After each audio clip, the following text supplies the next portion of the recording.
Hello guys, आप सभी का स्वागत है हमारे YouTube channel the exclusive academy में। तो जैसे कि आप लोगों को पता है कि इस चैनल पर हमारे एकेडमिक और एजुकेशन वीडियोस आते रहती हैं। तो आज मैंने आप लोगों के लिए क्लास 12 जियोग्राफी का चैप्टर नंबर 4 मानव विकास यहाँ पर आपके लिए तैयार किया है। और मैंने इसके जो कुछ क्वेश्चंस थे वो मैंने आपको पहले ही दे रखे हैं, बट जो बच गए थे वो मैं समझाऊंगा आप लोगों को। और वो बहुत इंपॉर्टेंट क्वेश्चंस हैं जो 5 मार्क्स में करवाए जाएंगे, वो आज मैं कराता हूँ आप लोगों को। उसमें एक आध क्वेश्चन थोड़ा सा 3 नंबर का भी आएगा, तो ध्यान रखना आप लोगों को, बट वो एग्ज़ाम के पॉइंट ऑफ व्यू से बहुत इंपॉर्टेंट होने वाले हैं। तो ध्यान से समझिए और इसको वीडियो को एंड तक देखिए। तो चलते हैं अपने पहले क्वेश्चन की तरफ। जैसे कि आप लोगों को यहाँ दिख रहा है कि क्वेश्चन हमारा है वृद्धि और विकास में अंतर। ये एक ऐसा क्वेश्चन है जो बहुत सारे बच्चों को दिक्कत करता है कि वृद्धि होती क्या है और विकास होता क्या है, और इनके बीच में अंतर पूछ ले तो फिर और दिक्कत। खैर चलते हैं वृद्धि और विकास के बारे में समझते हैं।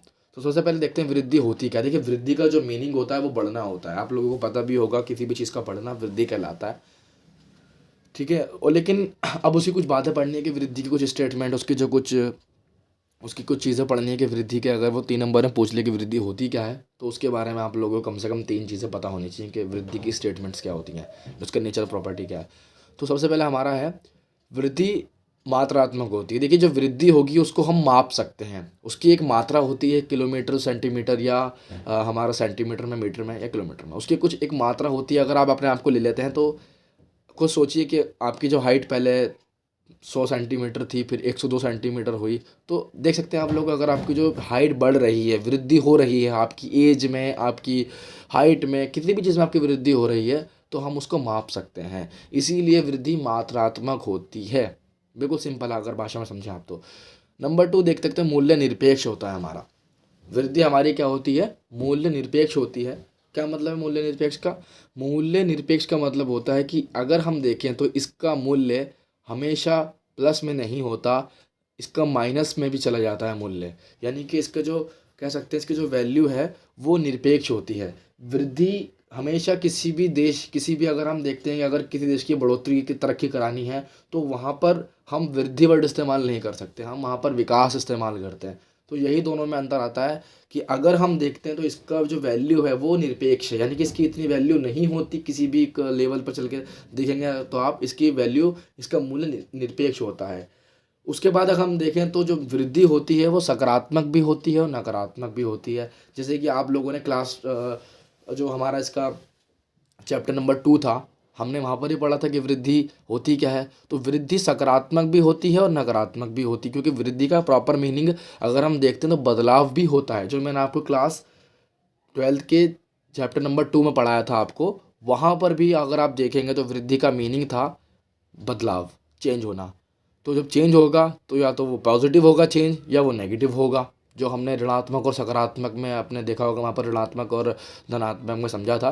वैसे ही अगर आप यहाँ भी देखते हैं तो वृद्धि का मतलब भी वैसे ही कुछ है कि वृद्धि हमेशा किसी एक डायमेंशन में नहीं होती। वृद्धि सकारात्मक भी होती है, वृद्धि नकारात्मक भी होती है। बहुत ही सिंपल तरीके से समझ सकते हैं वृद्धि के बारे में, कुछ इसमें दिक्कत नहीं थी। अब इसका जो अपोजिट है हमारा विकास। विकास क्या होता है देखते हैं इसके विकास के बारे में। तो देख सकते हैं आप लोग विकास क्या होता है। देखिए, विकास का मतलब मैंने आपको बताया है पिछले पार्ट में ही कि विकास का जो एक प्रॉपर मीनिंग है कि सकारात्मक दशाएं उत्पन्न होना या सकारात्मक परिवर्तन। किसी व्यक्ति के अंदर कुछ सकारात्मक पॉजिटिव थिंक आ गई, पॉजिटिव सोच आ गई, तो उसका विकास हो गया, मानसिक रूप से, सामाजिक रूप से उसका विकास हो गया। तो विकास का मीनिंग सिंपल सा था कि अगर किसी भी तरीके से आपके जीवन में या आपके समाज में परिवर्तन आ रहा है, वो भी सिर्फ सकारात्मक वाला परिवर्तन, वो ही विकास होगा। समझ में आ गई बात आप लोगों को? अब देखते हैं विकास के बारे में कम से कम 2 या 3 चीज़ें क्या हो सकती हैं।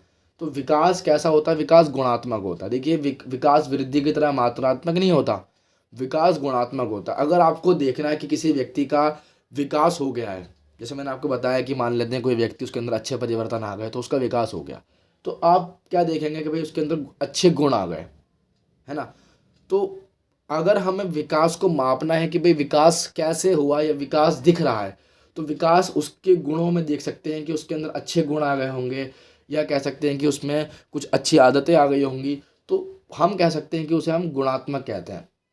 तो विकास गुणात्मक होता है उसको हम माप नहीं सकते, उसको गुणों के आधार पर हम समझ सकते हैं कि भाई इसके अंदर अच्छे गुण हैं या गलत गुण हैं। बट विकास जो होता है वो गुणों के आधार पर मापा जाता है। नंबर टू, विकास मूल्य सापेक्ष होता है, यानी कि इसका जो अगर देखें मूल्य तो ये हमारा वृद्धि से अच्छा होता है, इसका मूल्य बेहतर होता है, इसकी जो वैल्यू है वो ज़्यादा है वृद्धि के मुकाबले में। क्योंकि अगर हम देखें तो अगर किसी देश का विकास, हम ये कहते हैं कि इस देश का विकास हो रहा है, इस देश की वृद्धि नहीं हो रही, किस देश का विकास हो रहा है, तो विकास यानी कि उस देश के अंदर नए नए बदलाव आ रहे हैं, नए नए इसमें सकारात्मक दशा उत्पन्न हो रही हैं, तो वो विकास होता है। इसलिए विकास की वैल्यू ज़्यादा है, वृद्धि की वैल्यू कम होती है। नंबर थ्री देखें तो जो विकास होगा ना वो सदैव सकारात्मक ही होगा। विकास कभी ये नहीं कह सकते कि भाई इसका विकास नीचे है, या देखिए विकास हमेशा अगर हो रहा है, विकास का मतलब क्या है कि अच्छी दशाएं आना, अच्छे परिवर्तन आना।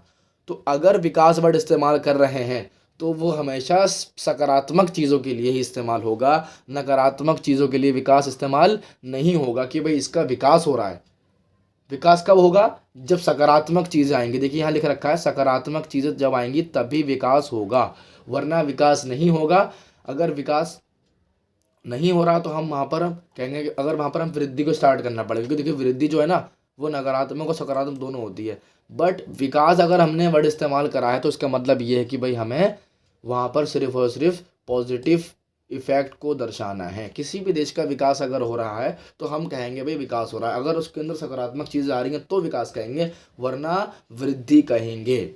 सिंपल सी भाषा में आपके समझ में आ गया होगा शायद, और अगर नहीं आया तो आप मुझसे कमेंट में पूछ सकते हैं, मैं आपको दोबारा समझा दूंगा। चलते हैं आगे, जो हमारा नेक्स्ट क्वेश्चन है उसको देख लेते हैं थोड़ा सा।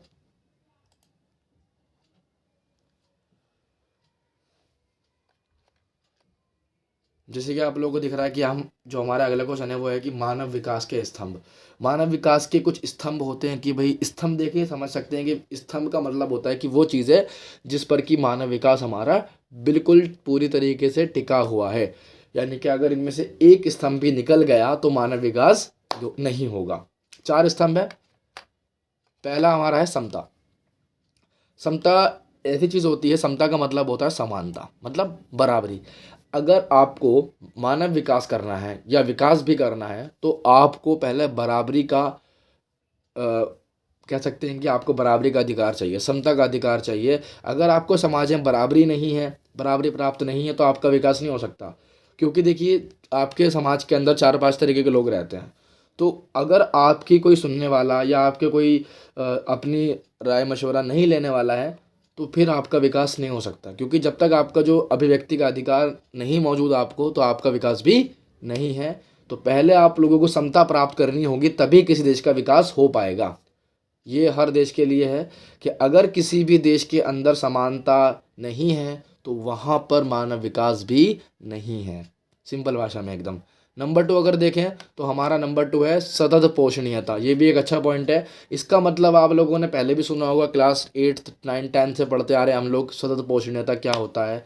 तो अगर हम इसको समझें तो सतत का मतलब सबका, और पोषण का मतलब आप लोगों को पता है कि सबको पोषण प्राप्त होना, यानी कि सबका विकास होना। तो ऐसा नहीं करना कि सिर्फ एक ही व्यक्ति का विकास हो, सबका विकास करना पड़ेगा तभी मानव विकास होगा। यानी कि और वैसे इसका प्रॉपर मीनिंग तो ये निकल कर आता है कि संसाधन जो हमारे हैं उनको एक इस तरीके से इस्तेमाल करना चाहिए कि जो आने वाली पीढ़ी है वो भी इसका इस्तेमाल कर सके। तो इस तरीके से हमें मानव विकास करना पड़ेगा। अगर हमने सारे के सारे संसाधनों को वेस्ट कर दिया तो हमारा मानव विकास नहीं हो पाएगा। क्योंकि आप लोगों ने पहले भी पढ़ा था कि मानव विकास सूचकांक के अंदर के 3 सूचकांक हैं, उसमें से एक संसाधन तक पहुंच भी है। अगर आपके पास संसाधन नहीं है तो भी मानव विकास नहीं हो रहा। इसी तरीके से आपको वहाँ पर भी ये देखना है और यहाँ पर भी ये चीज़ सेम मिल रही है आपको, कि अगर आपने इस सतत पोषणीयता को नहीं अपनाया तो आपका भी विकास नहीं हो सकता। अगर आप अपने संसाधन वेस्ट कर देंगे तो कहाँ से विकास होगा आपका।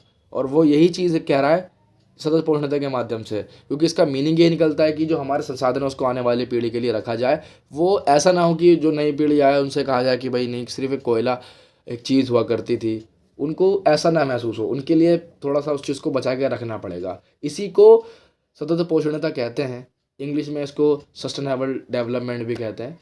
बाकी ये भी हमारा एक स्तंभ है जिसकी वजह से मानव विकास टिका हुआ है। तो मानव विकास करने के लिए दो चीज़ें तो ये वाली हो गई, और देखते हैं अगली चीज़ क्या है। तो वो हमारा है उत्पादकता।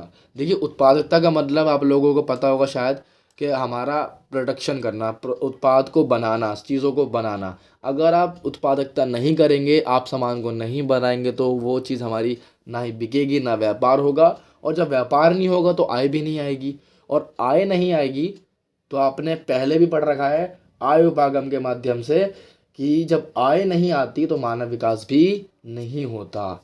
इसी वजह से उत्पादकता को बहुत इंपॉर्टेंट चीज़ दी गई है कि उत्पादकता उत्पादकता एक बहुत महत्वपूर्ण चीज़ है। चीज़ों को बनाइए, उसका उत्पादन कीजिए, उसके बाद उसको बेचिए और फिर उसका व्यापार करके पैसे कमाइए। और जब आपके पास पैसा होगा तो आपका मानव विकास अपने आप होने लगेगा। तो ये एक तरीके से मानव विकास को करने के लिए एक उसका स्तंभ है। इसके बिना मानव विकास नहीं हो सकता। समझ में आ गया होगा आप लोगों के। तो चलते हैं अगले पॉइंट की तरफ, जो हमारा चौथा पॉइंट है। इसका चौथा जो स्तंभ है वो ये है सशक्तिकरण। देखिए आप लोगों को सुना भी होगा, इसका मतलब होता है कि मजबूत बनना, मजबूत, पावरफुल कह सकते हैं, या फिर स्ट्रॉन्ग। सिंपल सी भाषा में अगर मैं बताऊं आपको तो इसका मतलब होता है मजबूत बनना, सशक्तिकरण।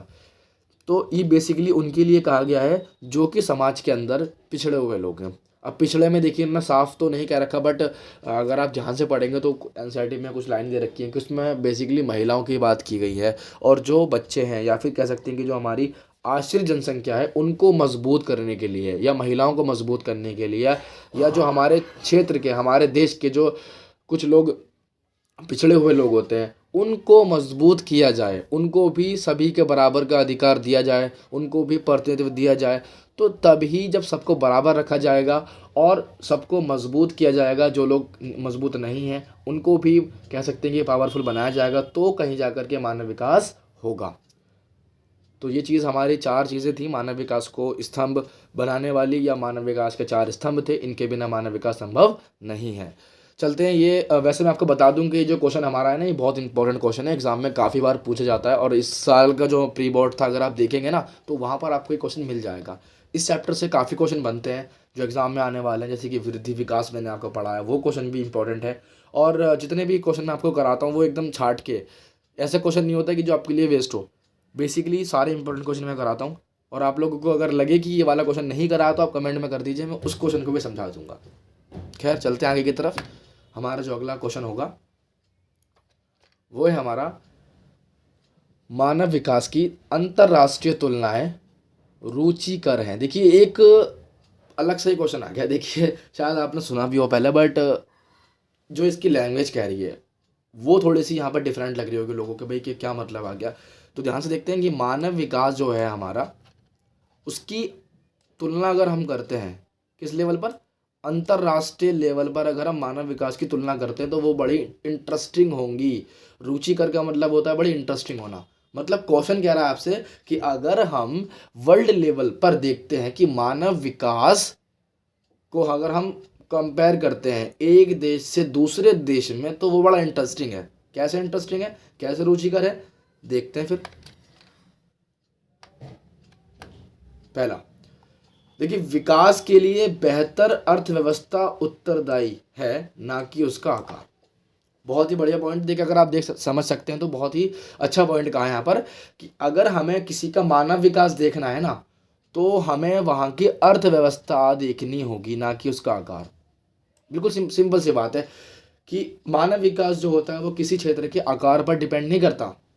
कि अगर किसी देश का आकार बहुत बड़ा है, मान लो अगर मैं कहूँ रशिया भारत का, सॉरी एशिया का पूरा सबसे बड़ा देश है, या वर्ल्ड का सबसे बड़ा देश है, तो उसको हम कहें कि भाई वहाँ का मानव विकास बहुत अच्छा होगा, तो ये बात सही नहीं है।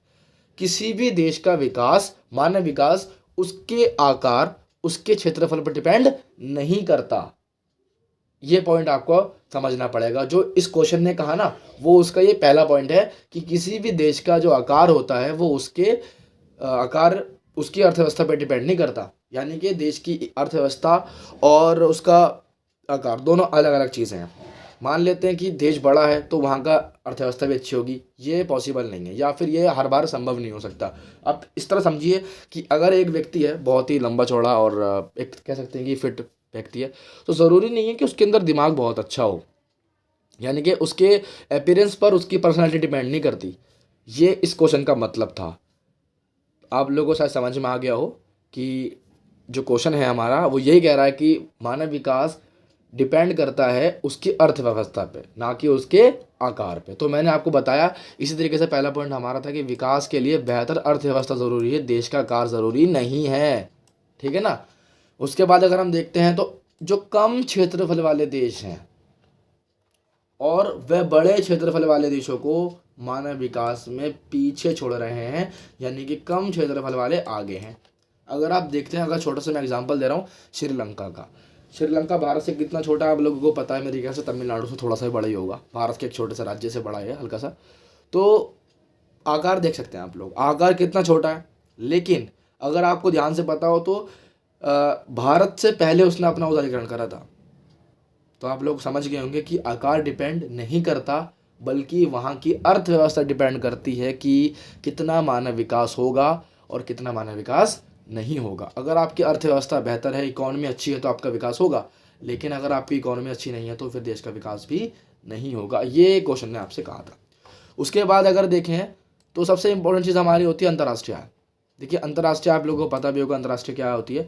तो अंतर्राष्ट्रीय आय जो है, देशों की जो आय होती है कि कितनी देश ने कितनी आय प्राप्त करी पूरे एक साल के अंदर, जो हमारा फाइनेंशियल ईयर है उसमें कितनी देशों ने आय प्राप्त करी, उसके अंतर्गत देशों के मध्य विकास को प्रभावित करती। देखिए आप लोग समझ गए होंगे वाला पॉइंट कि जो अंतर्राष्ट्रीय आय है ये बहुत इंपॉर्टेंट करती है, बहुत ज़्यादा प्रभावित करती है देशों को।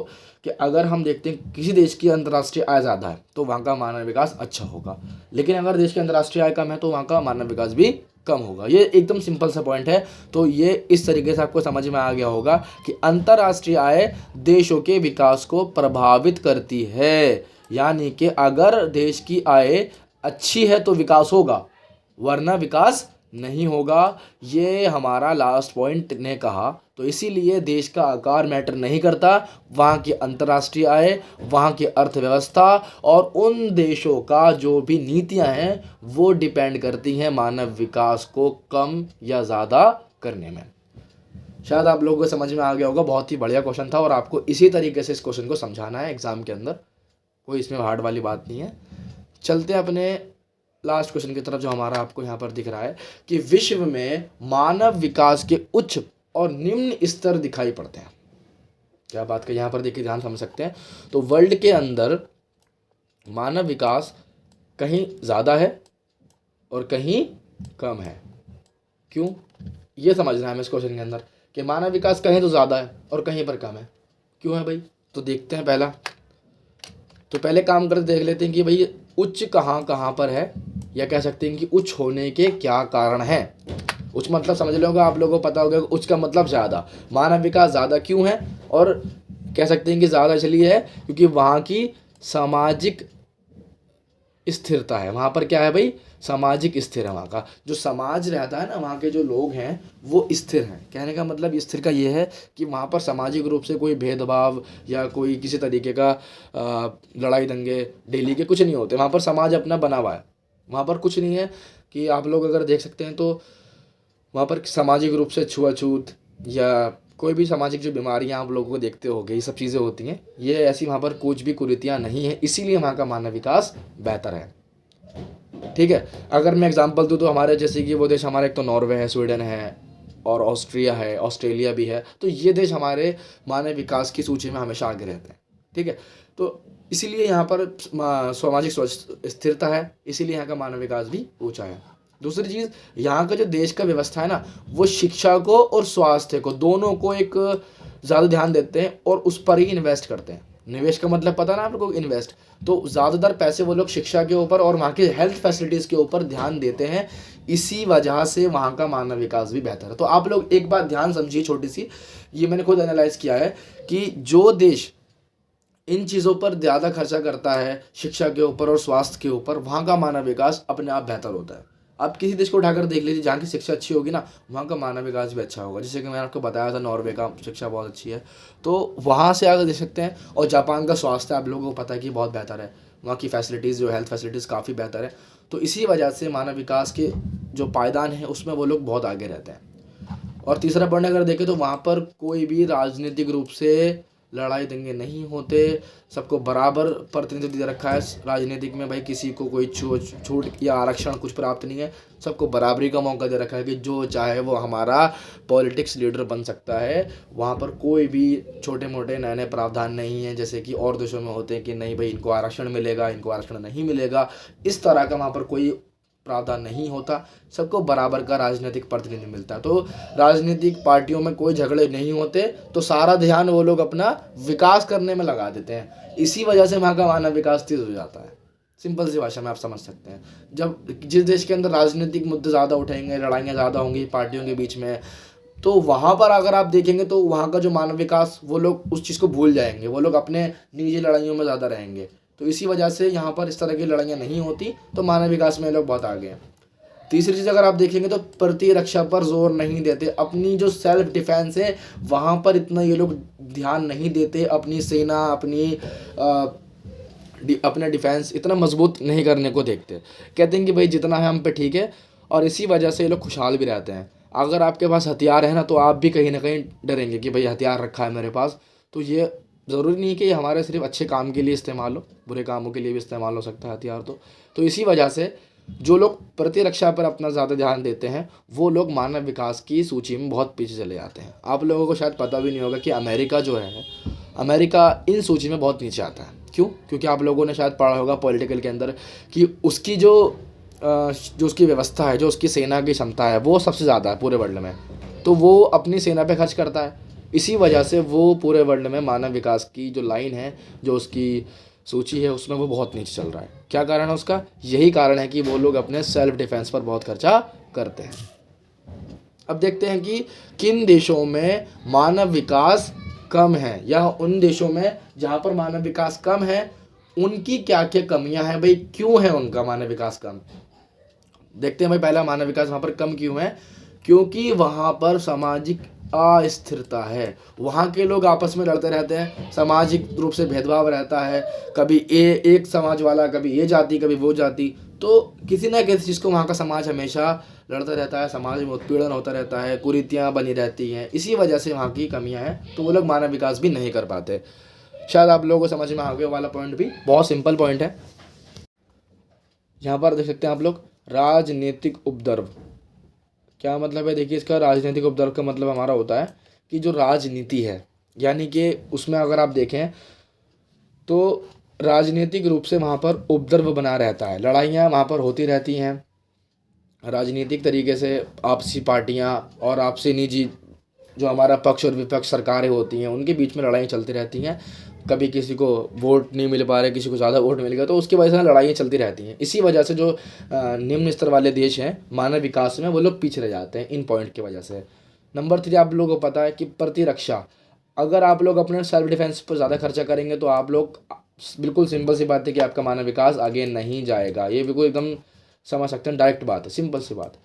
लास्ट हमारा भौतिक आपदा है। वहाँ पर कुछ ऐसी चीज़ें भी हैं कि अगर आपके देश में ये 3 चीज़ें नहीं हो पा रही ऊपर वाली, सामाजिक अस्थिरता, राजनीतिक उपद्रव या प्रतिरक्षा पर आप ज़्यादा खर्च नहीं कर रहे, बट फिर भी अगर आपके देश में भौतिक आपदाएं आती रहती हैं, तब भी आपका मानव विकास नहीं हो पाएगा। कहीं ना कहीं आप लोगों को लगेगा यार कि अभी तो हमने इस तरीके से विकास करा देश का, बट फिर से भौतिक आपदा आ गई, बाढ़, सुनामी, पूरा का पूरी बिल्डिंग सब ढह गई, फिर आपको दोबारा से देश का विकास करना पड़ेगा। तो ये चीज़ें हमारे देश के लिए या विकास को बहुत ज़्यादा इम्पोर्टेंट रूप से प्रभावित करती हैं। इसको दोनों को अपोजिट रखे हुए आप समझ सकते हैं कि ज़्यादा कहाँ पर है और कम कहाँ पर है। अगर अब मैं बताऊँ आप लोगों को, ज़्यादा हमारे यूरोप कंट्रीज़ हैं, उत्तरी गोलार्ध के अंदर जो ज़्यादा देश आते हैं, जैसे कि हमारा नॉर्वे, स्वीडन। बाकी अगर देखें कम कहाँ पर हैं, तो कहाँ आप लोगों को पता होगा, नाइजीरिया है, मैक्सिको है, बांग्लादेश है। ये चीज़ों समझ सकते हैं। लेकिन भारत भी इतना पीछे नहीं है, भारत भी इस लाइन में काफ़ी पीछे, 131 नंबर है भारत का, तो उसको भी आपको ध्यान में रखना पड़ेगा। 1 नंबर में क्वेश्चन पूछ लेता है। बाकी इस तरीके से क्वेश्चन आपको समझ में आ गए होंगे। तो मैं आपको बता दूं कि जितने भी क्वेश्चन थे काफ़ी इंपॉर्टेंट थे। तो आज की वीडियो यहीं पर ख़त्म होती है।